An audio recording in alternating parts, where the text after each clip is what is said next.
الحمد لله رب العالمين والصلاة والسلام على سيد المرسلين وعلى آله وأصحابه أجمعين.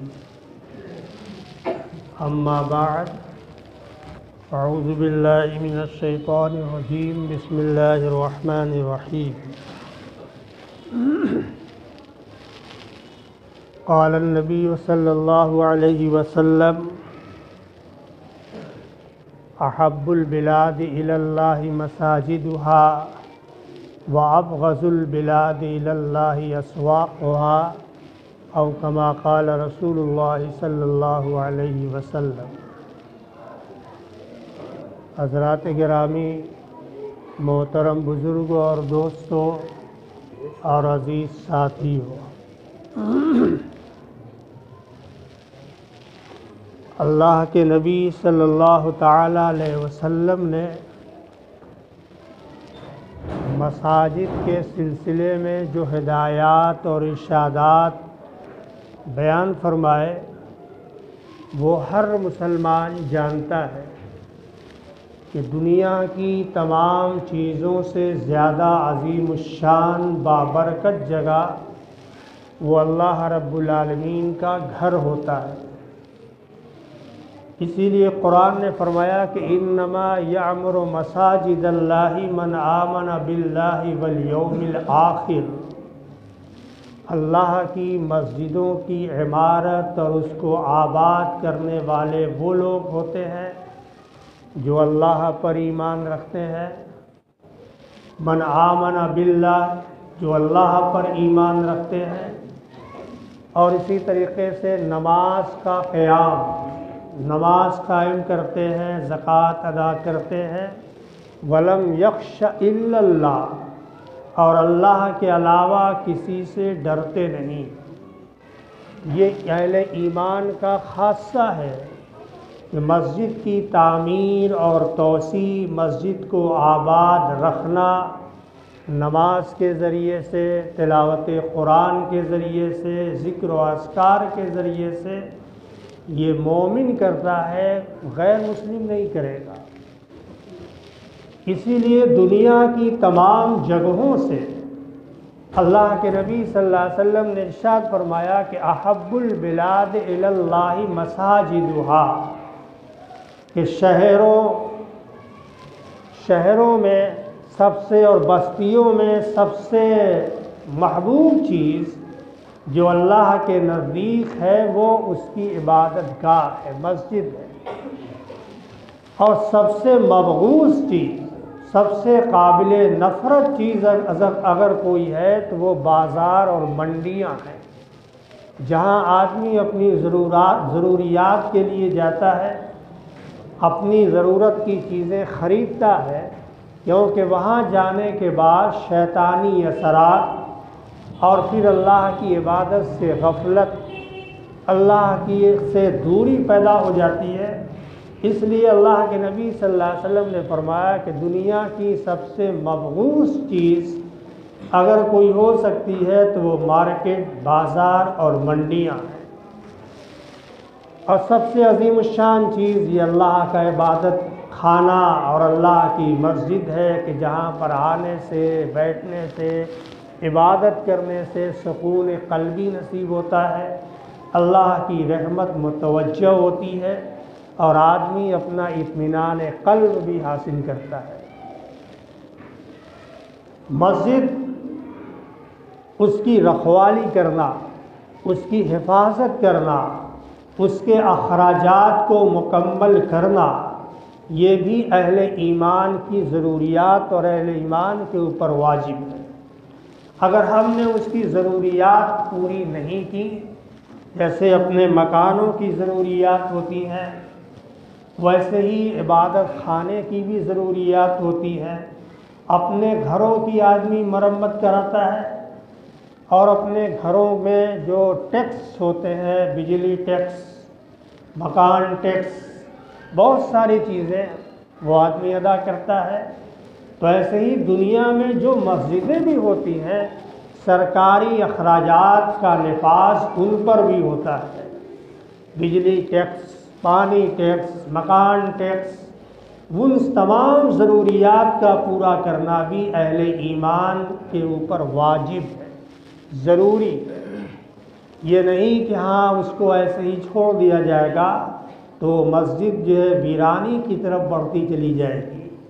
ایک اللہ کی عبادت کے ذریعے، اللہ کے ذکر اور یاد کے ذریعے مسجد کو آباد رکھا جائے، دوسرے مسجد کی ضروریات کے لحاظ سے بھی مسجد کو آباد رکھا جائے۔ اللہ کے نبی صلی اللہ تعالیٰ علیہ وسلم نے ارشاد فرمایا کہ مسجد چاہے آدمی چھوٹی سی بنا لے، اس میں مثال دی گئی ہے کہ اتنی چھوٹی بھی اگر آدمی مسجد اللہ کی رضا کے لیے بنا لیتا ہے تو اللہ تعالیٰ اس کے عوض میں جنت کے اندر محل بنائے گا۔ جنت کا محل کیسا ہوگا ہم دنیا میں تصور نہیں کر سکتے، لیکن اللہ رب العالمین چھوٹی سی جگہوں کے عوض میں اتنا عظیم الشان محل عطا فرمائیں گے کہ آدمی دیکھ کر دنگ رہ جائے گا۔ مسجد تو بنا لی جاتی ہے اور اس میں عبادت بھی کی جاتی ہے، لیکن آج مسجد میں صفائی ستھرائی کا نظام اور صفائی اور ستھرائی کرنے کے لیے ہمارے پاس وقت بھی نہیں ہوتا، اور ہم اس کو عار سمجھتے ہیں، عیب سمجھتے ہیں۔ یہ بہت اونچا عمل ہے۔ اللہ کے نبی صلی اللہ تعالیٰ علیہ وسلم نے بھی مسجد کی صفائی ستھرائی کا حکم فرمایا، اور اللہ رب العالمین نے حضرت ابراہیم علیہ السلام کو خود حکم فرمایا کہ انطہر بیت للطائفین والعاکفین، کہ ہمارے اس گھر کو، خانہ کعبہ کو طواف کرنے والوں کے لیے، اعتکاف کرنے والوں کے لیے آپ صاف ستھرا رکھیے۔ تو مسجد کی صفائی اور ستھرائی کا کام جو کیا جائے گا یہ نبیوں کا کام ہوتا ہے، نبیوں کی سنت ہے۔ حضرت ابراہیم اور حضرت اسماعیل علیہ السلام نے خانہ کعبہ کی صفائی اور نظافت اور اس کی ستھرائی خود اپنے ذمہ رکھی تھی۔ مسجد کو صاف کرنا، خوشبو سے معطر کرنا، کہ جمعہ کے دن مسجد کو خوشبو سے معطر کر دیا جائے، کیونکہ یہ نسبت ہے اللہ رب العالمین کے گھر سے، لہذا اس کے اندر کوئی بھی جو لاپرواہی نہیں برتی جائے گی، اور اس کو معمولی چیز اور معمولی عمل نہ سمجھا جائے۔ جو آدمی کو اللہ یہ توفیق عنایت فرما دے کہ وہ اپنی مرضی سے اور اللہ کی رضا کے لیے مسجد کی صفائی اور ستھرائی کا نظام اپنے ہاتھ میں رکھتا ہے، خود کرتا ہے، تو یہ بہت اونچا عمل ہے، اور یہ حوروں کے مہر میں شمار کیا جائے گا، یعنی اس کا یہ عمل ضائع نہیں ہوگا، بلکہ اللہ رب العالمین اپنے در کی اور اپنے جو عبادت خانے کی صفائی اور ستھرائی کرنے والوں کو دنیا میں کیا مقام عطا فرمائیں گے ہم اور آپ سوچ نہیں سکتے۔ اور اللہ کبھی کبھی اس معاملات کو دنیا کے سامنے ظاہر فرماتے ہیں۔ ہمارے بڑے بڑے اکابر، بزرگ، عارف باللہ لوگ بھی اپنے ہاتھوں سے مسجد کی صفائی فرماتے ہیں۔ خانہ کعبہ میں اور یہ مسجد حرام میں، مسجد نبوی کو صاف ستھرا رکھنا اپنے لیے باعث سعادت سمجھتے تھے کہ زندگی میں یہ موقع مجھے نصیب ہو نہ ہو تو وہاں کے صفائی ستھرائی کرنے والوں سے جھاڑو لے کر اپنے ہاتھ سے لگاتے تھے۔ یہ اللہ کے نبی صلی اللہ تعالیٰ علیہ وسلم کی مسجد نبوی ہے، اس میں جو سعادت حاصل ہو جائے گی، مسجد حرام میں جو سعادت حاصل ہو جائے گی وہ دنیا کی کسی مسجد میں حاصل نہیں ہو سکتی۔ وہاں کا ثواب الگ، وہاں کی سعادت الگ۔ اسی لیے دنیا میں جتنی مسجدیں ہوتی ہیں یہ سب خانہ کعبہ کی نیابت کرتی ہیں، خانہ کعبہ کی شاخ اور برانچ ہوتی ہے، مرکز ہے خانہ کعبہ۔ ہر مسجد کا روحانی تعلق، ہر مسجد کا باطنی تعلق خانہ کعبہ کی روح سے ہوتا ہے۔ اس لیے دنیا کے کسی خطے میں، دنیا کے کسی کونے میں مسجدیں ہوں گی تو وہ مسجد خانہ کعبہ کی برانچ ہوگی، وہ مسجد خانہ کعبہ کی شاخ ہوگی، اور وہ مسجد خانہ کعبہ کی نیابت کرتی ہوگی، کیونکہ نسبت حاصل ہے اللہ رب العالمین کی ذات سے، اللہ رب العالمین کی صفات سے، اس لیے اس کا مقام دنیا کی سب جگہوں سے اونچا ہے۔ تو اللہ کے نبی صلی اللہ علیہ وسلم نے بہت سارے فضائل بیان فرمائے، صفائی ستھرائی کے تعلق سے بھی بیان فرمائے۔ حضرت مولانا محمد احمد صاحب پرتاپ گڑھی نور اللہ مرقدہ شیخ المشائخ ہیں، علماء کے محبوب نظر بھی، اور علماء کے امام اور پیشوا بھی، اور اللہ نے بہت اونچا مقام عطا فرمایا تھا۔ مولانا پرتاپ گڑھی نور اللہ مرقدہ حج میں تشریف لے گئے۔ وہاں جانے کے بعد مسجد نبوی کے خدام سے عرض فرمایا کہ آج میں اس مسجد کی صفائی اور ستھرائی کا شرف حاصل کرنا چاہتا ہوں۔ اتنا نورانی چہرہ، اتنے بزرگ، خدام بھی سمجھنے لگے کہ میں ان کو کیسے کہوں، لیکن حضرت کی رائے، حضرت کا اصرار یہ تھا کہ اس سعادت سے محروم نہیں ہوں گا، تو خدام سے آپ نے وہ آلہ لیا، جھاڑو لیا، اور جو مسجد نبوی کی صفائی آپ نے اپنے ہاتھوں سے کی۔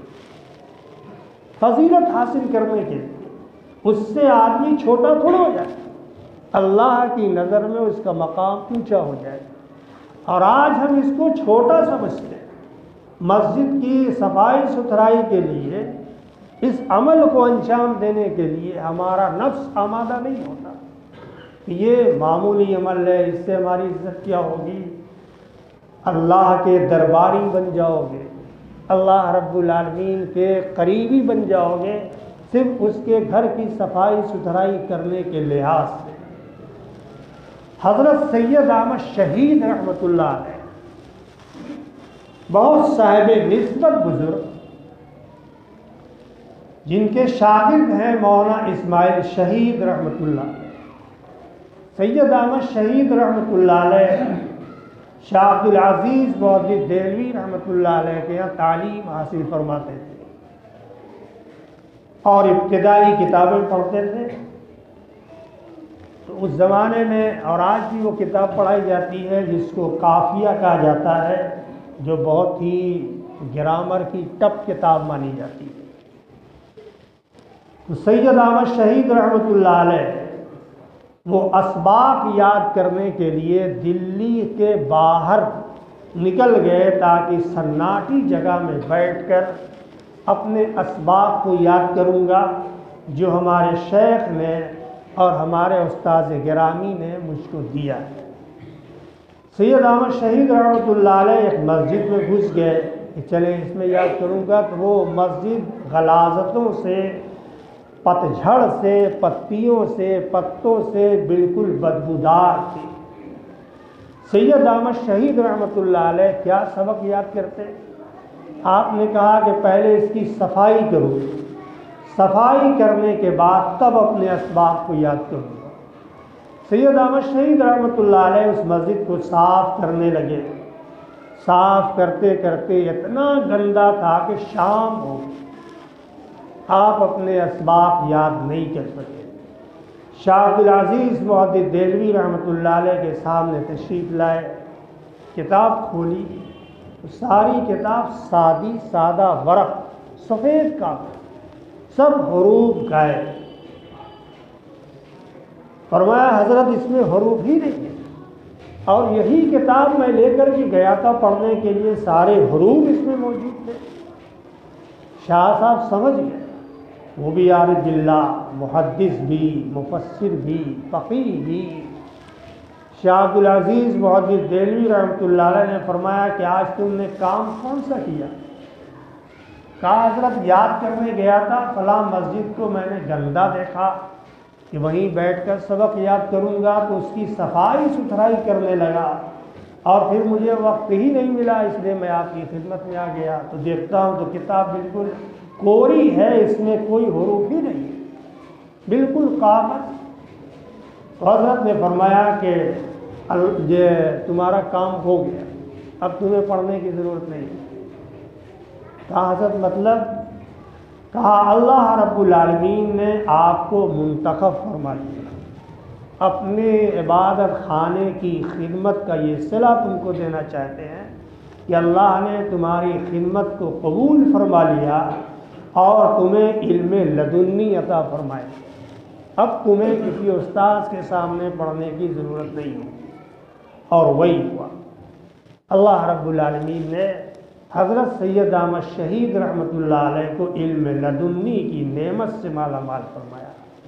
بغیر پڑھے ہوئے علم آپ تقسیم فرماتے تھے جو غیبی علم آتا ہے۔ یہ اللہ کے گھر کی صفائی ستھرائی، نظافت و طہارت کا یہ صلہ ہے جس کو ہم معمولی سمجھتے ہیں۔